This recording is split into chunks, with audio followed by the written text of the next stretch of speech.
Hi guys, welcome back to the Drive Life channel, and today's video is a bit of a sad one. You'll notice behind me we've got the S80, and the keen-eyed among you may notice it has its old number plate on, and that's because I've actually listed this car for sale. So I'll put all the information in the description below, but yeah, we've decided that we're going to sell the S80 after 4 years now. It's been absolutely brilliant. We've taken it to the Arctic Circle, we've been all over the country in it. We've done 50 to 60,000 miles in this car since we've had it in just 4 years. But unfortunately, a new addition to the Drive Life family, a dog, don't get too excited, means that we've had to buy the estate car, which is why I bought the E39 BMW. So why don't we take a look around the S80, and I'll talk you through everything on it, because it's gone through, well, we've just really looked after it, and we've had it valeted and everything, and it just looks brilliant. I almost don't want to sell it anymore, but you know, money and everything means that we do need to get this car moved on. So let's have a look at the S80. Okay then, so like I said, I bought this car with just shy of 80,000 miles on. It's now on 137,000 miles, so it has been on many a trip. We obviously drove it to the Arctic Circle in 2022, where it's absolutely brilliant. Didn't put a foot wrong, even in temperatures as low as -24. It was absolutely brilliant, and it's going to be sad to see it go, because I bought it at a time where I didn't have any other cars, and I just had an accident, so my leg wasn't working very well, so I had to buy an automatic, and this was the car that sort of came to be perfectly. So yeah, things we've done to it, obviously we've changed the lovely alloys here for these anthracite Regals, which are exceptionally rare to get them in anthracite. I haven't seen another S80 with them in anthracite, and you can see these ones are just absolutely mint. They really do sort of set the car apart from other S80s. And as you come around the back as well, I've obviously had the tow bar fitted. It's been a brilliant car. I mean, it has towed, but it hasn't towed any sort of seriously. It's one or two occasions, mainly been used for bike racks, and it's just been, yeah, it's been fab. Obviously being the D5 as well, it's nice and quick, but overall in its lifetime it's averaged 43 miles per gallon, and considering it's had an autobahn run, it's done very, very well. We've do sort of mainly shorter journeys in this now, or more recently, because I've been working from home for the last year or so, so it has done a lot of short journeys, but now it's been doing some longer journeys as well, and it's perfect for all of them. It drives really nicely. The gearbox is obviously the TF80 SC transmission with a 6-speed, and they're sort of known for being fairly bulletproof, and yeah, it's obviously been serviced and etc.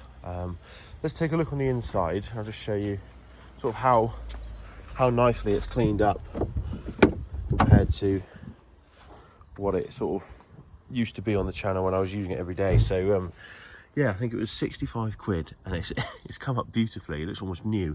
So we've also got the rubber mats in there, and I'll sell it with the extra sort of carpets that came with. They're a little bit worn, but you know, they could be a nice little addition as well. And this being an R Design SE Premium, there's only 5 of this spec, with the blue dials, the R Design steering wheel, and sort of all this fanciness up here. So it's interesting, yeah, how rare this car actually is when you start looking at it. They did very few R Design SE Premiums over the years. Not quite sure why that was, but it does benefit from slightly stiffer suspension, which makes it a lot better to drive than other S80s that I've driven. They can be sort of quite wallowy, etc. But this is definitely much improved. And obviously we've had the new Michelins on the front. We've got Falcons on the back there as well. And I am going to sell it with my other set of wheels with the Michelin cross climates on, so whoever buys it will get the 2 sets of wheels. But in my ownership, what have I done to it? So we've had a new auxiliary belt, we've had new discs and pads on the front, new pads on the back, we've done the coolant. It's had loads of oil changes. I've tended to change the oil around every sort of 6,000 to 8,000 miles, so it's definitely been well lubricated and well looked after. Obviously use only Castrol Edge sort of premium oils.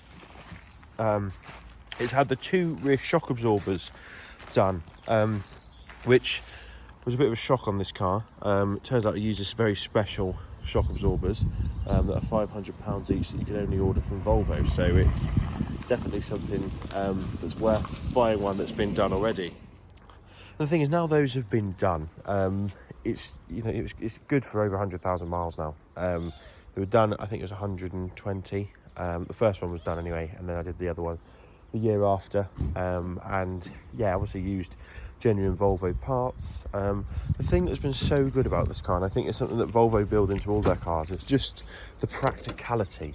You can see I've got some shopping in it, but the size of that boot, and then the fact that you've got the seats that then drop down there as well. You've got ski hatch, obviously, which we have used for skis in Sweden, which was fantastic. But then you can actually drop the front seat all the way down as well, which is just brilliant. It's obviously got the winter pack, so we've got the heated seats, heated mirrors, automatic rear screen defroster as well, which is brilliant, because now I get into the BMW and I'm wondering why my back screen isn't clear, because it's not automatic in that car. Heated washer jets as well. We've upgraded the headlights to sort of more powerful bulbs, and yeah, we've obviously done the grille upgrade as well to protect the radiator. So this car has had pretty much everything it's ever needed, and more. So yeah, it'll definitely be sad to see it go, but I think it's time to move on, certainly on the channel in terms of our needs. And that doesn't mean to say we won't buy another Volvo in the future. I think Mrs. DL is going to miss this car a lot.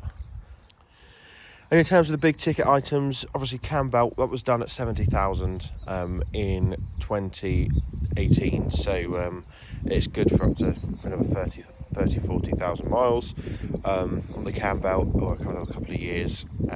And I'll include everything like the dash cam and everything like that. And obviously during my ownership I've kept very, very meticulous service records. I've got a spreadsheet of everything that I've spent on the car and had done on the car. We've had anti-roll bar drop links, it had no advisories on the last MOT, and yeah, it's the end of an era, I think.